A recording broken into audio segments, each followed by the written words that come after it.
مریم نواز جو تھیں وہ جب سے سوئٹزرلینڈ سے سرجری کرا کے آئی ہیں، اتنا وقت انہوں نے گزارا تھا،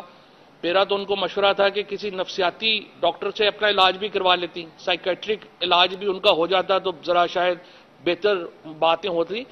شریف فیملی کا کوئی فیوچر نہیں ہے پاکستان میں، یہ آخری 3 مہینے 4 مہینے وہ گزار لیں، زرداری صاحب بھی 3 مہینے 4 مہینے گزار لیں، جب بھی حکومت آئے گی تحریک انصاف کی، نئی اپوزیشن جنم لے گی۔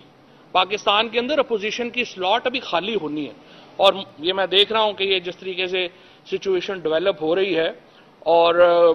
کئی لوگ جو ہیں وہ اپوزیشن کو آئے کر رہے ہیں، یہ بالکل صحیح ہے، یہ ایک ڈیموکریٹک پروسیس ہے۔ اپوزیشن، نئی اپوزیشن نے جنم لینا ہے۔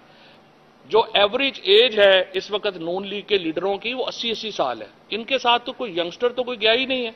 لہٰذا یہ جو ان کی پوری سلاٹ ہے یہ خالی ہونی ہے اس الیکشن کے بعد، اور نئی اپوزیشن نے پاکستان میں جنم لینا ہے۔ یہ لوگ جو ہیں یہ آخری اپنا جو ہے وہ آپ سمجھیے سال سیاست میں گزار رہے ہیں،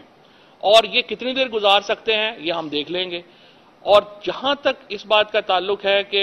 ہم کیا چاہتے ہیں، ہم یہ چاہتے ہیں کہ پاکستان کے اندر جو فاصلے ہیں وہ کم ہوں،